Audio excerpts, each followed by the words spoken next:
Welcome to Three and Out with Jason and Kevin. I am Jason. That's Kevin. We are brought to you by CincyJungle.com, SB Nation, Cincinnati Bengals site, and we are sponsored by Eastgate Smiles Dental Care. It's been a couple weeks. The free agency, the new league year has officially started. We're recording this Thursday, so it started yesterday as of 4 p.m. Eastern time. And legal tampering was going on the 2 days before that. And the Bengals were busy. They've been busy, really busy. So we're going to talk just about tonight, kind of what they've been doing. Just Talk about each to signing. give people watching a idea where we're at, Tart and Becton are currently sitting down and having a steak dinner. Are they So right by now? the time Okay. so by the time this publishes, they very well could be signed. But we'll get into all that. Okay. Yeah. Okay. Awesome. It'd be fun to kind of break some breaking news, right? We'll Right. see. It'd be fun. I got Twitter right here. All right. Good deal. All right. So we are on the Orange and Black Insider. We can be found on YouTube or anywhere you can get a podcast. It's not just us. It's OBI. It is Chalk Talk. It's Talking Football with Bengal Jim and Friends. It's a lot of stuff. Check it out. There's a lot of great Bengals stuff pretty much every day. So yeah. So legal tampering started on Monday. And why don't we do this? Why don't we talk about who they've lost first? How about we do that? Who they've Sure. lost first, and then we'll go into who they've signed and the path forward. So far, the Bengals have lost Jonah Williams. He Yep. signed a 2-year deal in Arizona, and we knew that was going to happen. We've lost Irv Smith, which I think the term Lost is not the term. Lost is right. Lost is not the term. Irv Smith signed with the Kansas City Chiefs.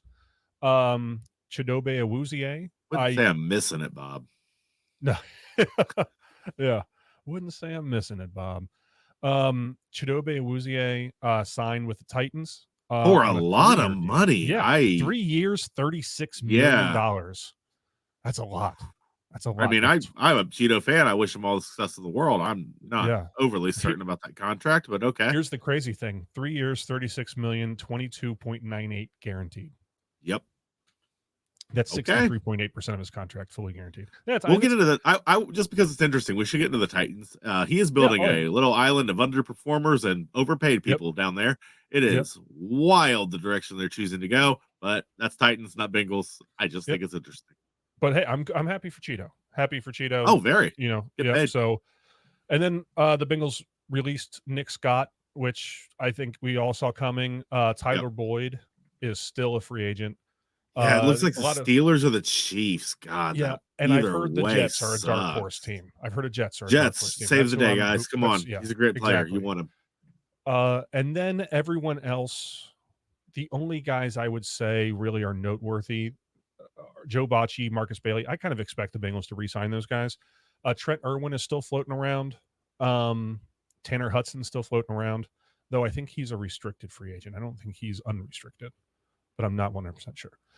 All right, so did you mention Reader and Mixon? Oh, sorry, I kept that. I was saving those two for last, and then I skipped them. So let's talk about the Mixon one first because it's crazy. I don't understand how this happened. The Bengals, the Texans are way higher on Mixon than we are, which I think they want to use him as a receiving back, so that kind of actually makes sense. That's fine, yeah. So the Bengals signed Zach Moss from Indiana, or Indianapolis. To give you an idea who Zach Moss is, he's a little bit younger than Mixon. He's a good pass blocker, much better. He's immediately right now the best pass blocker we've had since Giovanni Bernard. 100%. And a ton of experience running out of shotgun. Yes. Experience and success running out of shotgun. I think as far as a runner, maybe he's just a little bit more explosive than Mixon is now. Maybe not as Mixon was at the beginning of his career, but more so than he is now. And he's cheaper, which is a huge deal. So after they signed Moss, they just said, we've released, well, they didn't say it, but it was reported that they've released Mixon, which made total sense. And then the news came out that they actually traded Joe Mixon to the Houston Texans for, I think the compensation is officially a 7th round pick, which is incredible that there's no leverage there at all. Why would Houston say, here's a 7th round pick when we could pick him up in a free agency tomorrow? Well, we got our answers because they didn't want to hit free agency. Because as of a couple hours ago, they gave him a 3 years extension. and upped his salary. They Yeah, clearly value Mixon a lot more than the Bengals front office they do. did. Um, They do. I feel like this is going to be a divisive issue for the fan base for years to come because I do think Mixon is primed to have a little more success down there than he had up here, just because they run a style of offense that his game fits a little better. Um, so I hopefully he has completely success, agree. but you know what I mean? But then people Yes. were, oh, we should have never let him go. I think he might just honestly be a better fit for that Yeah. style of offense. I think So I that wish him luck. Mixon yeah, oh, I do too. I think he'll find more success down there than he would here, but that has nothing to do with him. It's everything to do with the system that they're asking him to operate in. I think Yes. Zach Moss is a better fit for the offense that Joe Burrow wants to run here, and I Yes. think that Joe Mixon was never a very good fit for a Joe Burrow run offense. I No, think I Joe don't think Mixon so. I mean, I think that he's like really one of the few guys that you could kind of consider like a bell cow guy that can take, yes. 20, 25 carries a game. And that's just not a thing that our offense has use for. No. They need a guy to pass block. They need a guy to catch the ball in the backfield. And Mixon's been good. I'd say he's vastly improved at that. He's been really good at catching the ball in the backfield over the last couple of years. Yes. But he can't Which pass is block. what I think they value in him. Well, right. The Right. Texans. But if you want an offense to flow through the quarterback, the running back can't be one of the highest paid players on the team. Just can't be. You know what I mean? And they have the benefit of having a young rookie quarterback on a rookie contract. So they can afford Sure. Joe Mixon right now. When that switches out. Probably. But I'm happy for him. Good for him. Yep. And then I think the biggest hit was This one hurt. just a couple hours ago. Was officially announced. DJ Reader signed with the Detroit Lions. So that's a tough one. I think that's a 2-year deal. I think. Let me look here. 2 years. The money's not reported yet. So that's a really, it was it was 28 million. Oh, 20. Okay, I just meant like But the only breakdown. it's 28 million, only 8 million of it is guaranteed, which says a lot about the health concerns It does, that the Lions have, considering, and I mean rightfully so. Yeah. Would I have re-signed Reader? Yeah. I mean, I probably would have, being honest. I have to trust the franchise. He's been in the building. He's been rehabbing. I have to trust that they know what they're doing as far as the health is concerned. But regardless, this is what hurts. Reader was a favorite of mine, a top player as far as I'm concerned. It does. He's a Bengal forever, even though he's only here for 4 years. Yeah. Right. Well, he's such a huge part in our success and the postseason success that we've had. I mean, we don't go to the Super Bowl without DJ Reader shutting down King Henry. You know what I mean? It just doesn't happen. Yeah. So, now we got to face him twice a year. Yeah. Wait, DJ Reader? Fun. Oh no, King Henry. Yeah, King Henry. Yes. Yeah, I know. We'll get into that too. We'll do an episode where we run down the changes of our opponent. Both Pittsburgh and Baltimore have made some big steps. Cleveland's done other stuff. Ravens lost a lot of stuff. They have. They have lost a lot of stuff. And we'll get into that too, because we stole one of them. The only thing I wanted to say with Reader, I'd be interested to know what the Bengals offered him. I don't think we'll ever find out. But if they offered him something, I just kind of want to know what it was. Was it a guaranteed thing? Was it just, a length of term? I don't know. It'll be interesting to see. Like I said, I don't think we'll ever find out. But that does suck because Lou Anarumo's defense is not Lou Anarumo's defense without DJ Reader. And that's going to be a tough nose tackle. It's going to be a tough spot for us to fill. So I don't think we do. I mean, I think Tart is an option, but I don't think we run with the nose tackle nearly as often. I think we just run for maybe on first down. Possibly, yeah. But a lot of teams don't really have a nose tackle. We'll be fine. We'll modify it. You could argue the only reason we ran with it like we did was because we had DJ Reader. Well, yeah. I'm trying to convince myself here. Missing him, losing him is a blow. Yep. I agree. I absolutely agree. How about we take a break, do commercial, and come back and talk about who they've added? All right. Or do you have anything else you want to say about? Nope. That's all right. We'll be right back. Eastgate Smiles Dental Care is a warm and welcoming environment where expertise and customer service come together. As a local business, they love helping their fellow Cincinnatians manage their oral health and achieve a perfect smile. They pair the latest technology with years of experience to give you a smile worth showing off. They are dedicated to quality and convenience and can even perform dental crown procedures the same day in most cases. You like your smile, but they are here to help you love it.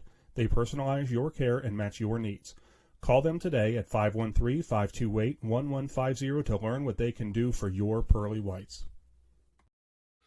All right. So over the last several years, the Bengals, when legal tampering comes on or starts, and then the first few days of free agency, typically the Bengals are not active. They're waiting for all the big name guys to go, and then they'll come in and take up, who's left or who was, I was cut because I make too much, whatever. The Bengals have been really active so far in free agency so far. So the first thing they did, and we'll go these one at a time. The first thing they did was they brought in safety help, which I think that the rumors, that not rumors, but the idea that they were really unhappy with their safety room and they were looking to address it early in the offseason. Those rumors kind of came around when, please tell me that beep was like a signing. No? Oh, okay. But they were, they were unhappy with the communication issues. They were unhappy with what they had on the roster when it comes to Dax Hill. And not to say Dax Hill's bad. They just don't know. I don't think they know what to do with him, you know?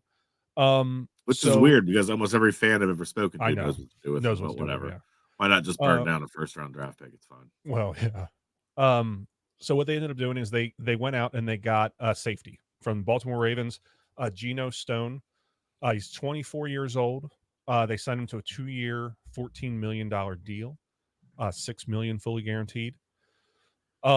He had a 6 interception season last year. He's kind of this guy, and they did the same thing. And I'm not saying that Geno Stone is Trey Hendrickson. I'm not saying that, but Trey Hendrickson kind of came on at the end of his rookie contract with that big last season. You know what I'm saying? They look for risers. It's something they do. Right. Young risers. Right. Yeah. So that's exactly who Geno Stone is. He's a young riser. Baltimore's a tough defense. That's a tough place to play defense. And you're playing against Joe Burrow. You're playing against, we're not going to get into the rest of the division, but Geno Stone had 6 interceptions last year from the safety position. He'll step in probably at free safety right away. And then I'll just cover the safety position first. So, well, first of all, what do you think about that trade? Or not that trade, that signing? Geno Stone. About Stone? Yeah. I think it's an excellent signing. We expected some kind of veteran help to come in at safety. Here's the thing. I don't know what to say about most of this, right? Because every single move the Bengals made has been telegraphed for weeks, and it's kind of wild. Yeah. I've never seen an offseason go so methodically, almost exactly as the fan base expected it to. Everybody's been talking about Geno Stone. Everybody's been talking about Zach Moss. Do you know what I mean?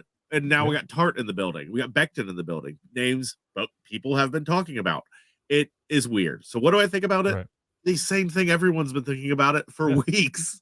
It's a great signing. It instantly makes the safety room a strength as opposed to a weakness. It adds some veteran leadership. He's a great player. That's it. He kind of brings a perspective from Baltimore. The Bengals have struggled with Baltimore secondary. He kind of brings a new perspective. I'm excited. I'm very happy with the Geno Stone signing. I'm super excited about the Geno Stone signing. So, might as well just stick with the safety room. I think it was mentioned last night. The Bengals also brought back Von Bell.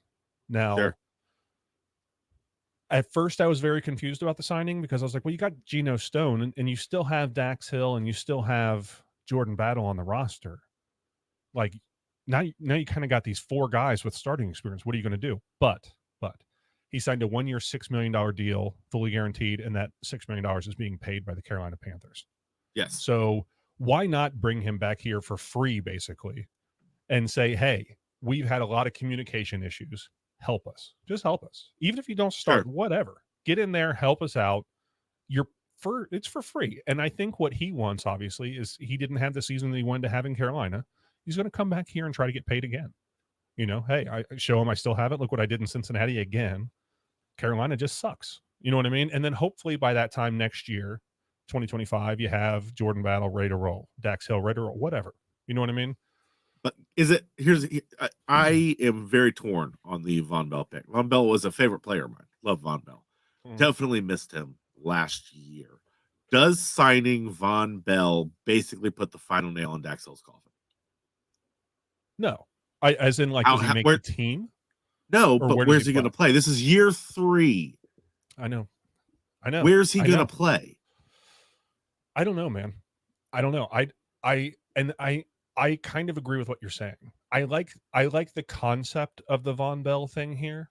You know Yes, what I I was mean? very excited when it first happened. Right. Yes. I like the concept, but I am concerned mildly about the logistics of where you can't have 12 guys on the field. Like, what are you going to do? You know what I mean? Is So I do he understand going what you're to saying. He should slot in where Hilton's at, but are they going to do that?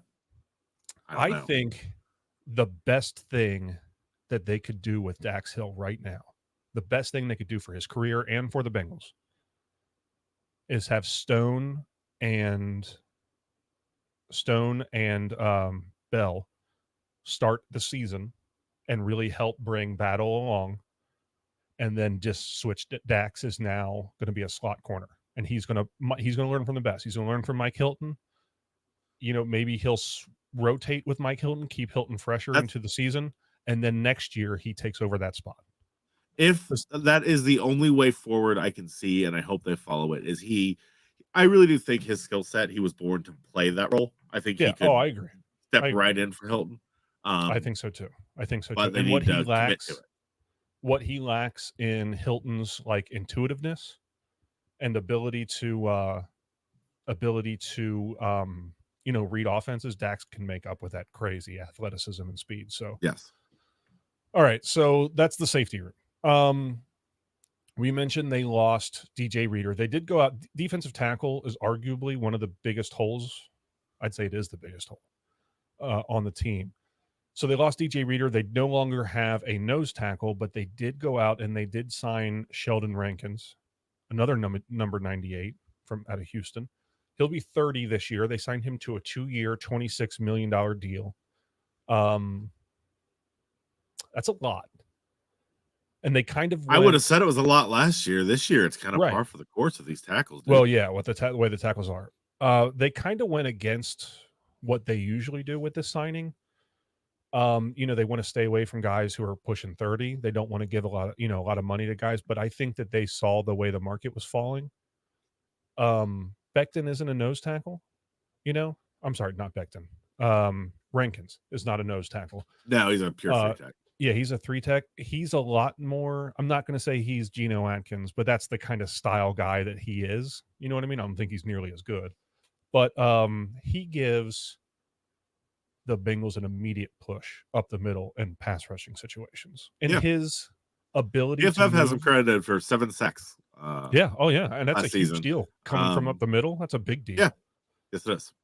Much needed pressure. Yeah. So, having the ability to push the pocket so a quarterback can't step up is going to help Trey Hendrickson so much, it help whoever's on the other side too. But imagine a third and long situation with Trey Hendrickson, Sheldon Rankins,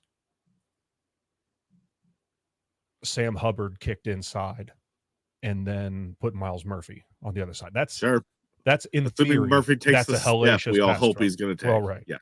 In theory, that's a nasty pass rush.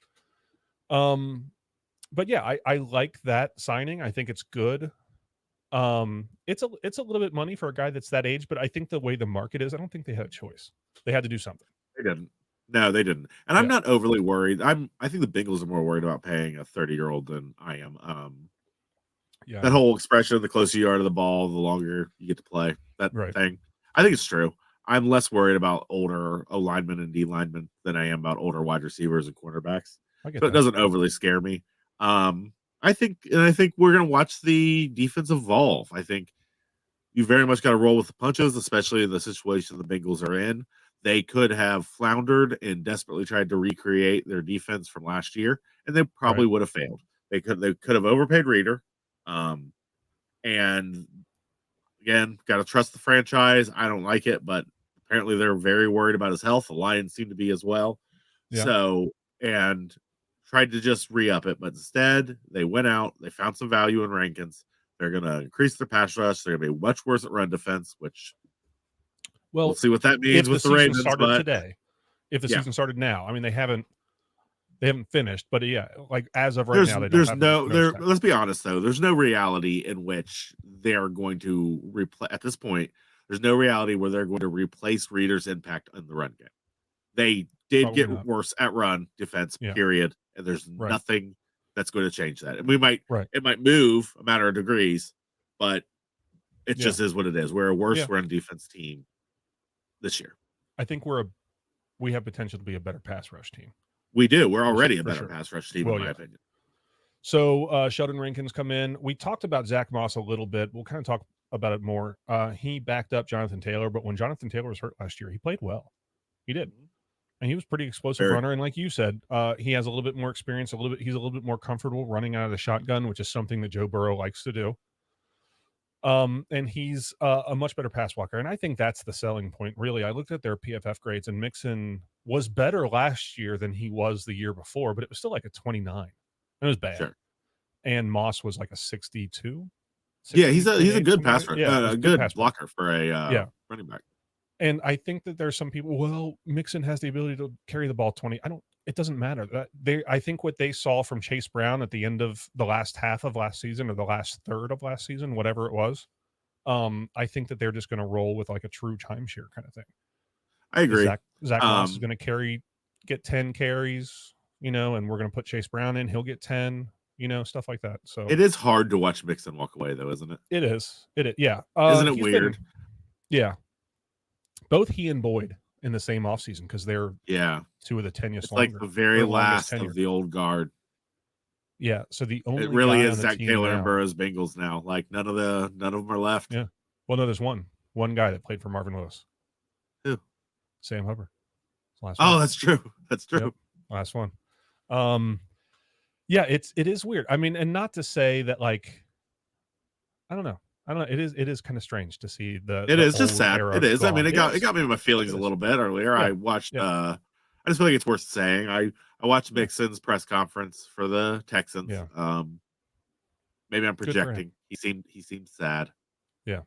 I was sad too. Yeah, I'm sad. I understand the business side of this. It sucks, and what's going to bother you more, Joe Mixon or Tyler Boyd? Because I think when Tyler Boyd signs somewhere else, it's going to hurt bad. Especially if he goes to Kansas City. Ugh. Please don't, Tyler. For me, it's Mixon. Okay. Just because Mixon's always been more vocal, so I guess I connect more with his personality than Boyd's. I get that. Boyd has the potential to be more hurtful if he goes to Kansas City or Steelers, which probably is going to happen. I get that. All right, so moving on now, we got we already talked about Von Bell. We got tight end. The Bengals went out and they grabbed. Well, first they re-signed Drew Sample to a 3-year deal. I think it's $10.5 million.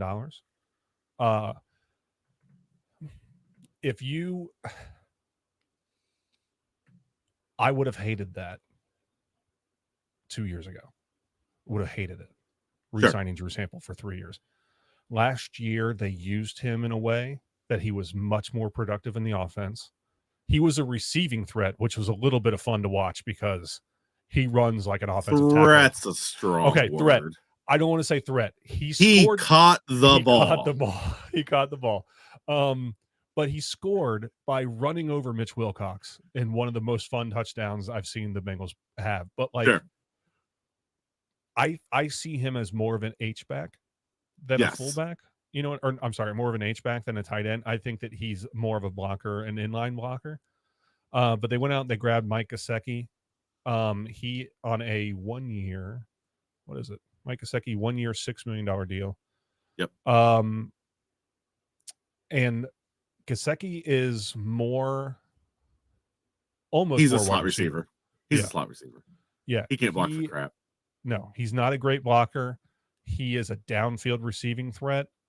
Of the last 4 years of the tight ends they've had with CJ Uzomah, Hayden Hurst, Irv Smith Jr., and Mike Gesicki, I would say Mike Gesicki, without even seeing him play in a Bengals uniform, is the best true receiver of the 4 of them. He is the best receiving. He was good before Joe Burrow got a hold of him. Let's put it that way. I'm not saying he's great. I'm not saying he's a world beater, but Right. people know who Mike Gesicki is before Joe Burrow gets him paid and gets him $12 Right. million. Well, yeah. Like, Yeah. you know what I mean? Like, Burrow's gonna have fun as Yeah. far as Gesicki's concerned. He's a contested catch. Not machine seems strong, but he's incredibly good at it. Right. Uh, he is going to make some really, really, really fun plays on this offense with Joe Burrow throwing to him. So, first of all, I want to say that everyone remembers the December game in 2019 when the Bengals beat, or sorry, when the Dolphins beat the Bengals. Yeah. I think either way, that kind of locked up the Bengals getting Joe Burrow, Yeah. and Mike Gesicki Did you scored watch 2 his touchdowns. Did you watch his press conference today? I did. Gesicki's? I He did. I called was it the going to bring Burrow it up. Bowl. He immediately Yep. remembered it. Yeah. But yeah, Mike Gesicki scored 2 touchdowns in that game. But furthermore, he said of Cincinnati, they could have said it's the worst place in the world. When you have number 9 at quarterback, I was like, all right, that's the place I want to go. Yeah. Love it. Love it. I So, mean, that's true for a lot of positions. I think it's well, become yeah. very blatantly true for tight end. Gesicki thinks he's got the skill set to get a payday, and Yeah. he's here for Burrow to feed him that ball Yes. and get him a Yes. payday, which is fine.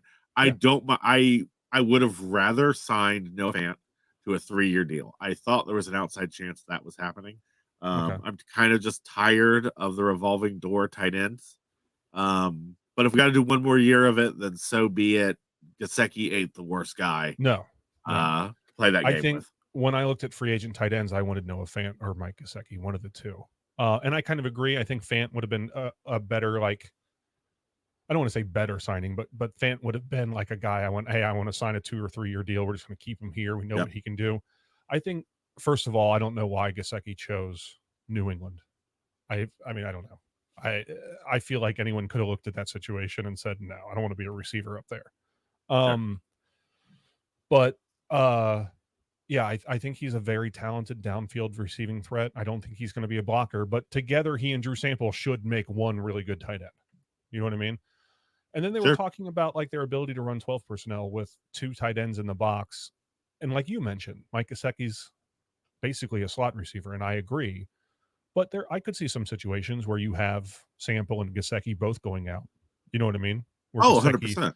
is stretching the field and Sample's kind of your safety valve kind of tight end. So I see more all-around involvement with Sample this year, even though Mike Gesicki's on the team, because like you said, he's a slot receiver. I almost Yes. see Gesicki as a Boyd replacement more than I do Irv Smith Jr. That's 100% what he is. Yeah. Yeah. And not We that still you don't can, have a true tight end, which is no. kind of fun because we can go into the draft Yeah. and maybe still grab a tight end, which I'm putting it out there right now. We're doing in the 3rd round. That's the way the Bengals work. We got that extra pick. Who? We're going to use it as a bonus pick. And who the best one available in the 3rd? I'm hoping it's Senate, but I don't know. Oh, I know. That's who I was hoping you would say. Senate. You know who I see when I think of him? I see who's the kid? Laporte. That's who I see. Sam Laporte. Do you know how hard it is? You know this. I have been beating the drum for Senate for like 2 months now. Yeah. That's When who he I was see. nobody. I see a When real receiver. when you could pick him up in the 6th round, when nobody knew who the hell he was. And I've slowly watched everybody discover who Senate was. Well, because he went to the combine and ran really fast. Yeah, I know. I was like, well, I saw it first though, and now my dreams of getting him in the 5th are gone. Like, no, he's a 2nd round pick, possibly, maybe a 3rd round pick. But you know the Bengals. So, I mean, this isn't really free agency news, but it's draft news. They got a 6th round compensatory. It was originally 2 6th rounds, and then the Bengals screwed that up, and it changed from a 6th to a 3rd, which is huge. A 3rd round pick. The difference between a 3rd round pick and a 6th round is massive. But they have 2 3rds, 2 6ths, 2 7ths. So they have 7, 8, 10 picks.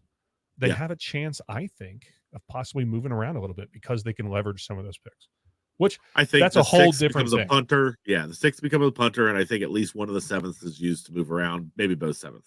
I don't know if they're going to draft a punter. I think that I could see them giving what's his face another year. I don't even remember if they his do. name. That's how a mistake. That's how bad he was. I don't remember his name. A mistake. What's his name? Who's our punter? I don't know. Yeah, no. I'm embarrassed. Yeah. Moving on. Hey, I'm sick. What's your excuse? I'm sick. So let's talk about just the 2 guys that you said are out to dinner at Jeff Ruby's, I'm assuming, down at the precinct. Oh, yeah. Yeah. Yeah. Mekhi Becton and Cart. Mekhi Becton. Yeah. So he's a tackle if they sign him, I know that you said we've kind of chatted privately, but you said you wouldn't be that you think that if we sign Becton, we still have to draft a right tackle in the first round, Yes. right? Yeah, because you don't think Becton's good enough to start. I think he would be a downgrade from Jonah. I think Becton has all the potential in the world, which we won't know till week 5 Right, of the next playing season. So we can't risk it because all we do know is that he's not very good. So right. since that's all we know, we have to draft. And they don't want to be in that situation because that's when they found out Nick Scott wasn't good. Like Yeah. week 6. Like, oh no. Yeah. We've yeah. And then Tart. I what's his first name again? I'm sorry. I just totally blanked on that too. Tier, Yeah. Teair, if I'm pronouncing it correctly. So he is a nose tackle, and I Okay. guess they're all out. So I mean, if they sign, let's just Tayer, I don't know, whatever. If they sign both of those guys, then they really kind of, I guess the idea would be they go into the draft without a glaring hole, outside of maybe punter, whatever. And then just some other guys that I think just are worth I would. mentioning. This is where we disagree. We've kind of covered everything now. So Right. here's the way to end it. I feel like Okay. is we disagree on this. It is a glaring hole. They don't have a right tackle. Right. I mean, you can say they do, but they don't. I mean, if Mekhi Becton ends up Yeah. being your starter for more than a few games, you probably have a big problem. Yeah. You know what Yeah. I I mean? mean, Like, that's just the honest answer. Like, now there is a chance he takes a step, and I hope he does. That's great. right. The more good players you have, the better. But you can't count on that. Um, I don't even So know. Yeah, you were talking about Trent Brown, right? I think Trent Brown is a better fit than Mekhi Becton because at least we Okay. know what he can do. Yeah. He's older. But if you He is. sign a guy just for 2 years, but like you said, the closer to the play of the ball, the longer he gets play. Yeah, I Yeah, think that they have to learn from their mistakes with Andrew Whitworth, that they can't use age as the correct, thing to judge certain positions.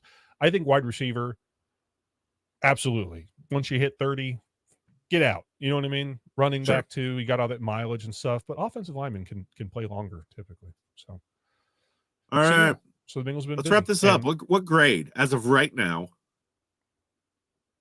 And I'm sticking with let's yeah. So as of right now, yeah. assuming I'd say it's okay to assume they sign Becton and Tart So you because want to those are roll two with a low grade level. if they Well, sign it's those. because they're Okay. two low level Right. additions. We expect some version Right. of those signings coming up. If it ain't those exact players, Yeah. assuming they I'd sign those two say players, what's your grade? B plus.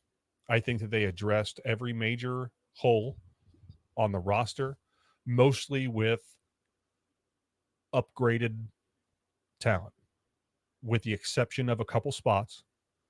And it allows them to go into the draft mostly, not 100%, but mostly with the mindset of we can take whoever we want, whenever we want. You know what I mean? Mostly. They still have to focus on a couple things like defensive tackle and offensive and right tackle. But for the most part, it opens everything up. You know what I mean? Where they don't have to draft safeties early. They don't have to draft a tight end. They can kind of do what they want. So I say B plus if they sign both I those two guys. I disagree with you on not a hard disagree, but I disagree with you on most of that. I'm going to Okay. give them a C plus. I do not think their draft is nearly as open as you're suggesting. Depth is still a nightmare at defensive tackle, It so is. they have to hit defensive tackle early because otherwise, what are you doing? I think that they don't have an answer whatsoever at right tackle, so I think we're kind of in the shit if one of the big six doesn't fall to us. Yeah. I will not be excited uh, day one of the draft. I will be sitting nervously, twitching as I watch the six tackles go one by one off the board, just praying that any one of them Yeah. falls to us. Falls. Yeah. Because I guarantee if they do, we are going to sign them. Um, so I don't think we addressed everything quite like I wanted them to. C plus is still fine, slightly better than average. I do think we improved a little bit, but you can't go. It's one thing to have like a glaring hole at like tight end or Right. safety. Right. You can address that in the third round. You could Right. wait at least to a certain extent to let that fall to you. To have a Right. glaring hole at right tackle is you're playing with fire. I get there's a lot of talent there, but that's a scary proposition they're setting up here. I agree with you. So I And you can't give never them know better who than you're going to C. get as a rookie. You never You know do who you're not. going to get as a I rookie. mean, a lot of So, really great tackles were really bad rookies. yeah. Oh, yeah. It's Yeah. hard to play. They all It's can't be like Penei most Sewell. new O linemen are bad for at least the first half of season, sometimes the whole season. Right. Right. They can't all be Penei Sewell. So, yeah, I don't want to come down from B plus just because I think that they did a pretty good job with without going overboard too much on anybody, with the exception of Rankins. And like I said, I don't even think that's a terrible deal. I just think it's something that they I think wouldn't Rankins is a typically do. great addition. I just don't think he Right. is a better addition than DJ Reader is a loss. Well, right. No, I agree. Well, But yeah, that's I totally but agree health with that. becomes a issue, Right, and sure. it's Yeah. it's hard. Do It's you hard want to math. pay? Do you want to pay Reader this much for a year and a half of football? If you're lucky, if he Not doesn't even a get year hurt. and a half of football. Well, So right. I read a Probably stat. He less. played 40% of available snaps throughout Yeah, his it's not. career with the Bengals. Yeah. Not great. No, it's not great. And look what he did still, but it is I what it know. is. So, I yeah, do have one question. Will you maintain that it was a B plus all the way through watching Brock Bowers get passed on by the Bengals because we have to take a tackle? that's not going to happen. But if it does, Oh, but if man. Bowers is there at 18 and we have to take a tackle, will you maintain it was a B plus? No, but that just wouldn't happen. First of all, What if Bowers it's won't be there at Newton? 18. What if it's Newton and instead we got to take we have to take like Guyton? I don't want to talk about this right now. Let's talk about this in another show. Right Just now, saying, B I'm plus sticking with my guns right might now. feel real. I know. B plus might feel real generous in a month. I know it is, but I feel confident with B plus right now. I'm going to stick with B plus right now. And you know what? Maybe we'll bring back Josh Tupo. Everything will be okay. So, oh yeah, he's gonna save the day. Sure. So I have one more question for you. At the end of the day, right now, are they a better 52-man roster today than they were at the end of 2023? No, because of the right tackle issue, but I do think they will solve it in the draft. Okay. I think by the time they get through the draft, they will be a better team. Okay, cool. But now, no, because right tackle is a glaring massive hole. I would say right now, no.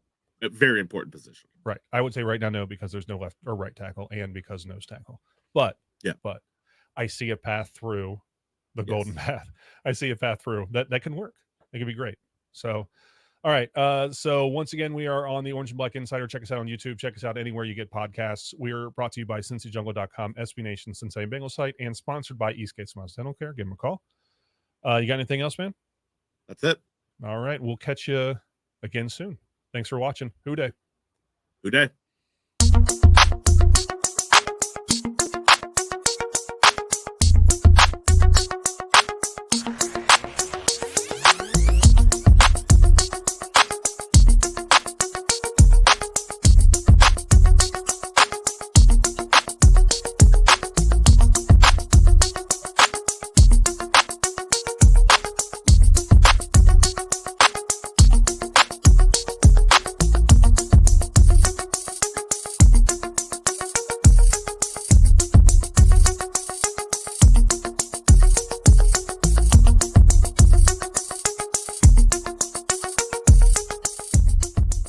That's great!